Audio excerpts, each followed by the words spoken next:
Hi, welcome to Sew Scrappin with Idaho Amy, and this is my second tutorial.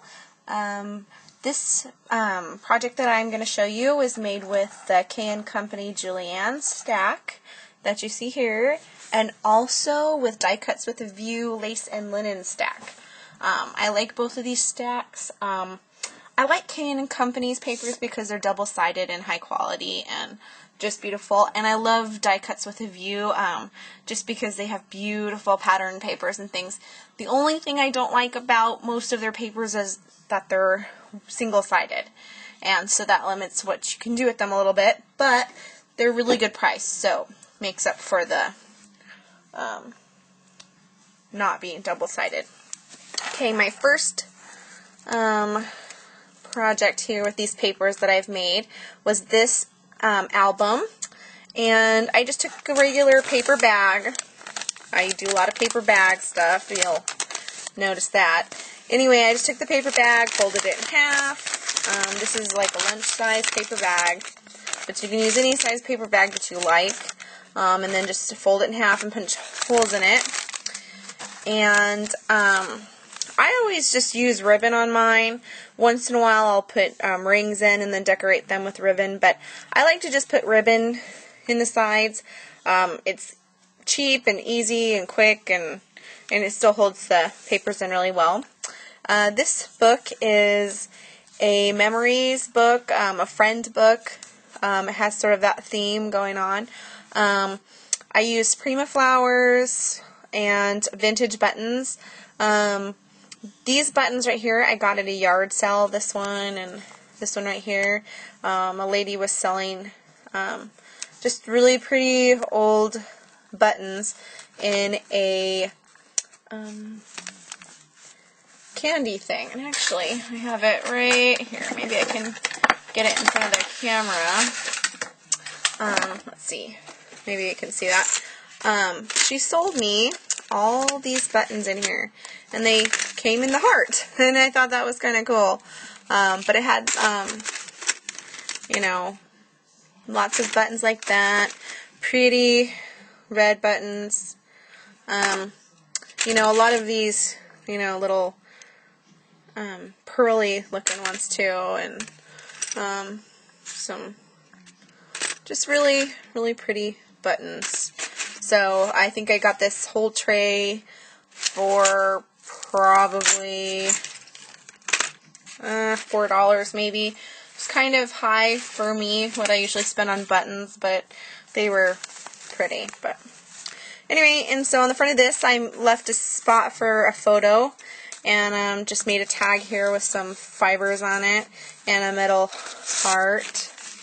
And it says, "Your friendship makes my heart happy." And so that slides just right in there, and I like this paper because it's sparkly.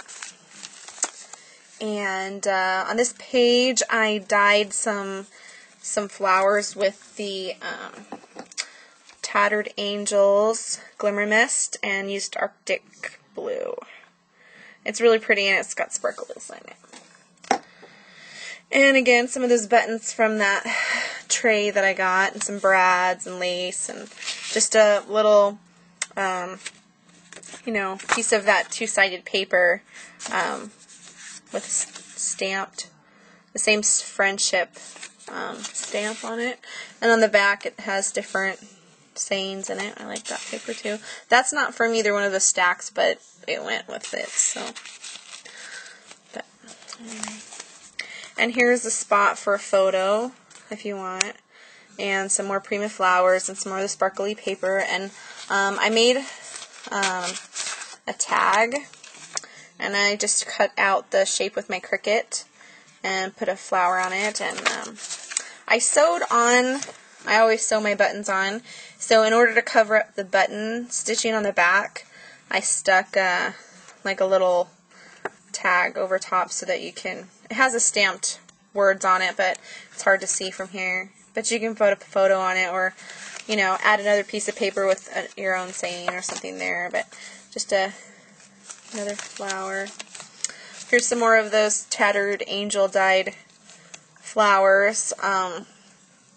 and some buttons and another place for photo or journaling. Here's another page with a spot for a photo, or you can slip a tag in there or whatever you want. I just tied some, I think this is hemp string, I'm not really sure, but I think it looks pretty and rustic and I like it. So, and I stitch on all my pages. I stitch as much to the paper bag as I can. What I can't stitch, obviously, so that it won't go through the other side, then I have to stick it down with the glue or photo adhesive. And here's another, just a pocket, and I sewed that down. And here's a tag that I made, and it has a, just a little flower on it with pretty gold thing. And here's something that I learned that is a really good tip. When you're putting on a button that has, sorry about that noise in the background, but if you're using these buttons that have the backs on them, the little things in the back, I just poke it through the paper so that it's sticking out on this side, and then run ribbon through the hole and tie it in a knot, and it covers up that ugly part, and so it looks like a pretty little bow, and it helps hold the button on. So there's no glue or no nothing, you just tie it on with lace. So, and then here's another tag with a little Cricut cut scroll in it, and I stitched some lace on there. Here's another circle that I cut out with my Cricut. Just double layered it with 2 different patterns paper and sewed some flowers around it. And this one I did not put little, pockets in. I just sewed as much as I could. I was just trying to get an album done quickly. Here's another spot for a photo, another Prima flower. Here's some ribbon, it was by the Spool ribbon, love it.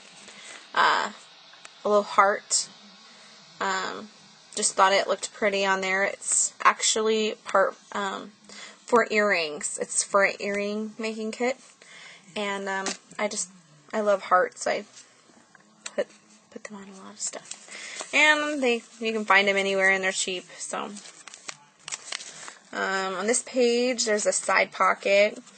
Again, here's another one of those buttons from the candy thing, and here's another ribbon that I tied on to hold that in there.